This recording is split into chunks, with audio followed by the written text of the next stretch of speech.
Hi, I'm Alex Norton. I'm currently a grade 9 student at the Scots PGC College. And welcome to the 6th episode of The Lion and the Thistle.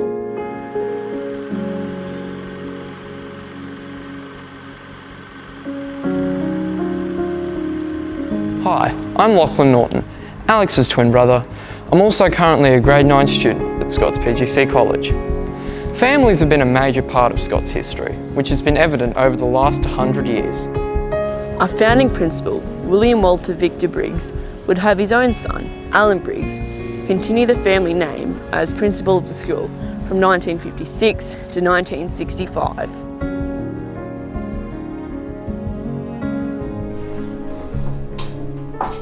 Craig, are you right for a cuppa?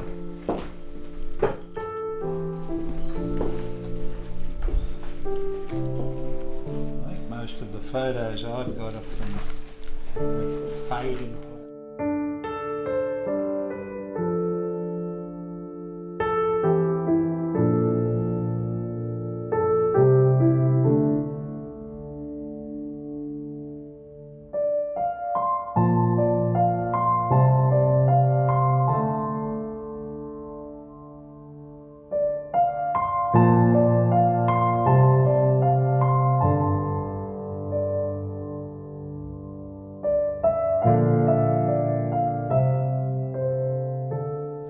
My father started teaching there straight after the Second World War, or pretty much straight after the Second World War, and ended up teaching there for 38 years.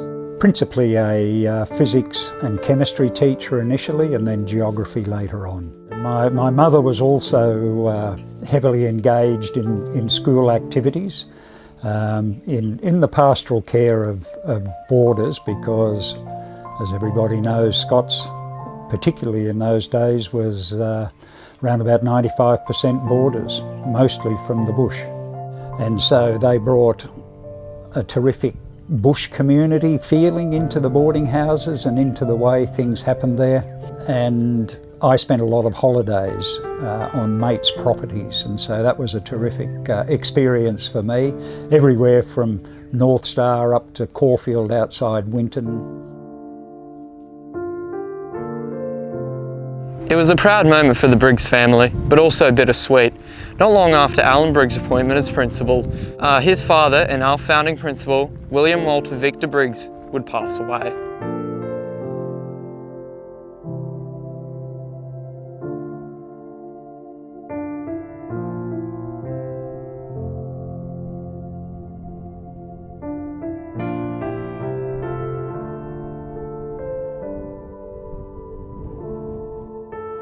The respect came from the fact that not only was he a terrific teacher, but he was also engaged with us in sporting activities right across the board and had a real presence.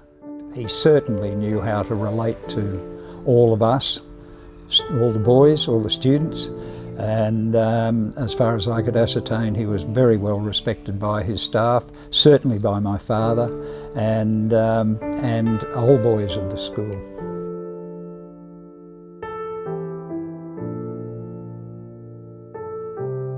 During his time at Scots, Alan Briggs was credited for instituting the Anzac Day Dawn service, which continues to be a large part of the Scots calendar year and an important part of our culture.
In addition to the Anzac Day service, the Cadet Passing Out Parade was implemented by Alan Briggs and would continue to remain an important fixture on the school calendar decades later.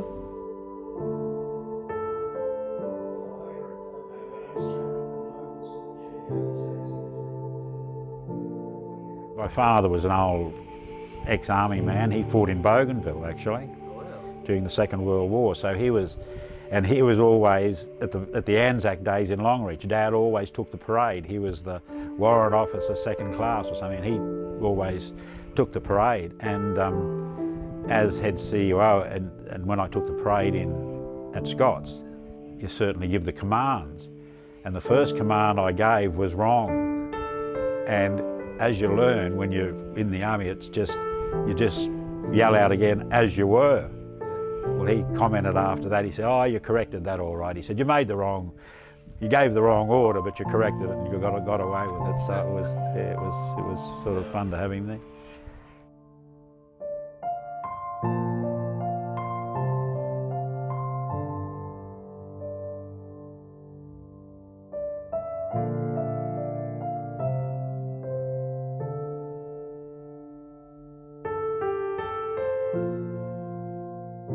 Well, Dad came out of the Navy after the Second World War. He was my teacher for science and physics at Scots. He was also a coach for cricket and athletics. And it was good having the father-son thing there because he'd take me aside at home and give me a little bit of private instruction as well. So that was always good.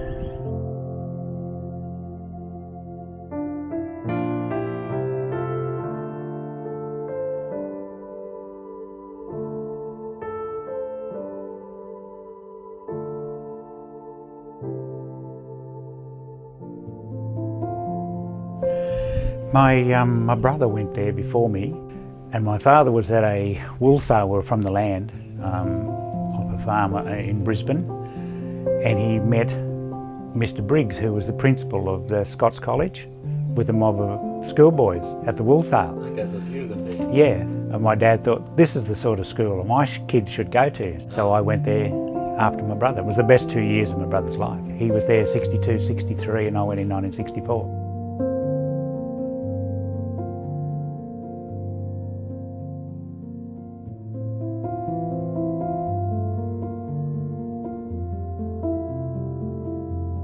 The talk that was beginning was that the girls would come over to the Scots campus, but it was only early stages.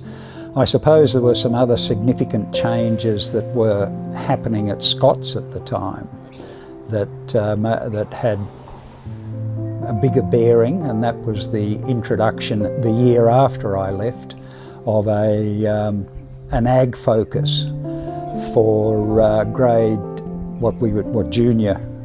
People that had finished junior were considered a little young to be back on the land, and so the school started a program of ag-related subjects and a course to go for the following 2 years that would normally be grades 11 and 12 or senior, up to senior.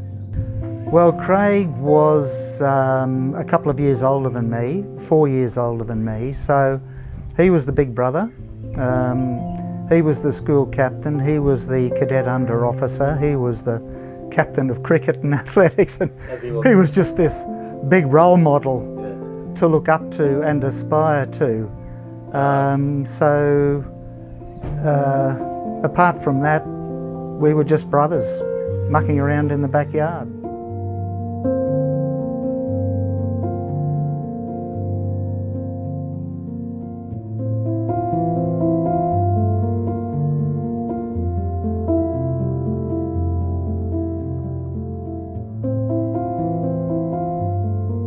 In 68, 69, the girls started to transition to do subjects at Scots, and then in the afternoon, all the boys and the girls would get on the same buses and travel to PGC and do English and certain subjects at PGC.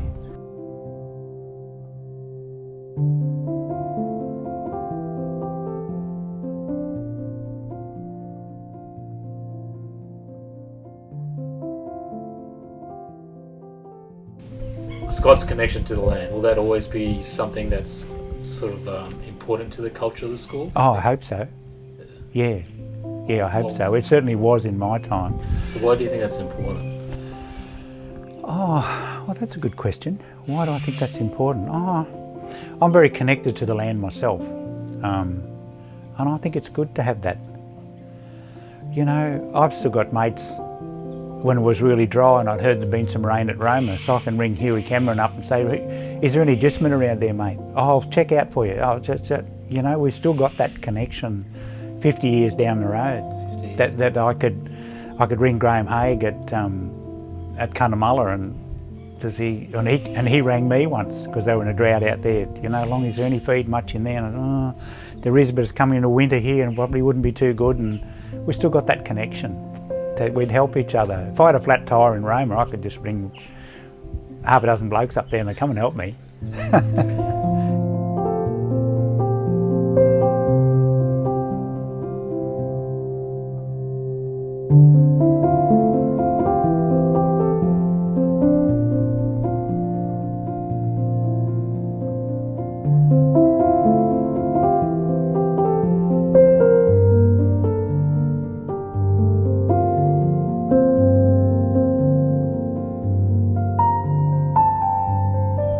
What do you sort of take away from your time at Scots, like in terms of like, I think this is a question I sort of asked a lot of the younger kids in particular, and I asked them sort of like to describe their time at Scots and describe Scots in a word.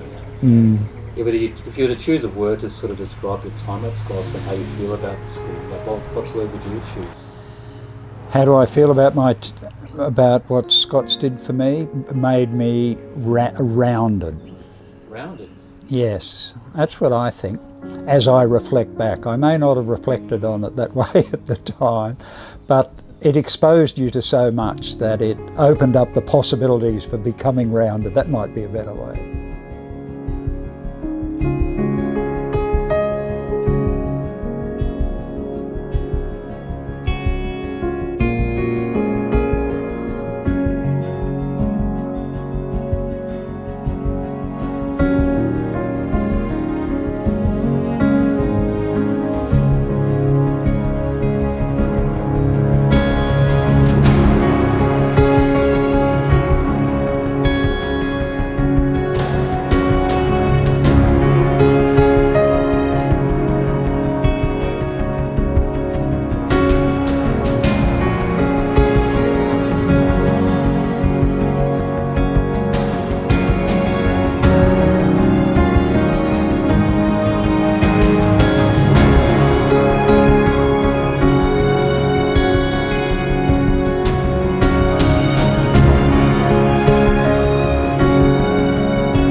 One of the things I really got out of going to Scots was became very independent, making decisions for yourself, and that stood me in good stead when I left school and went to work and had my rest of my life. I became an independent person. You had to think for yourself.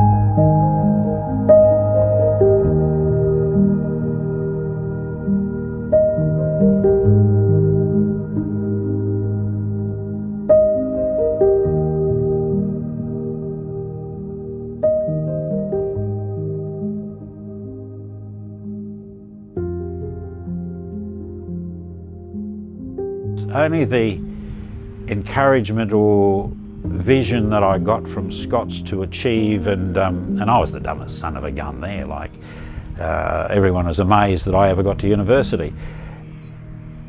But that's that incentive at Scots to see, they gave you enthusiasm to, well, I guess better yourself and achieve, and that's where it came from. And then I went to university, of course. I worked before I went to university to get money to go there. And once I graduated, the first week after I graduated, I got a job in Africa.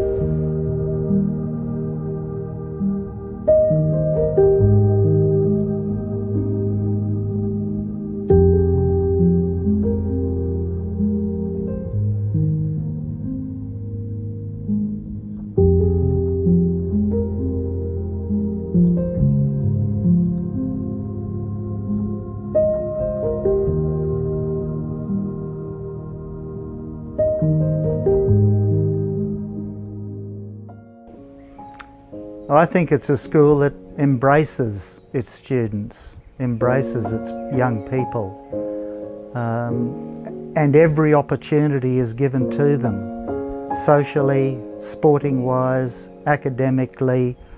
I think that school is up there with the best of them in Queensland, and that then really sets you up with a great basis for going forward in life, whether you go back to the farm or the property or go on to higher education. Scots PGC really prepares you for the next step.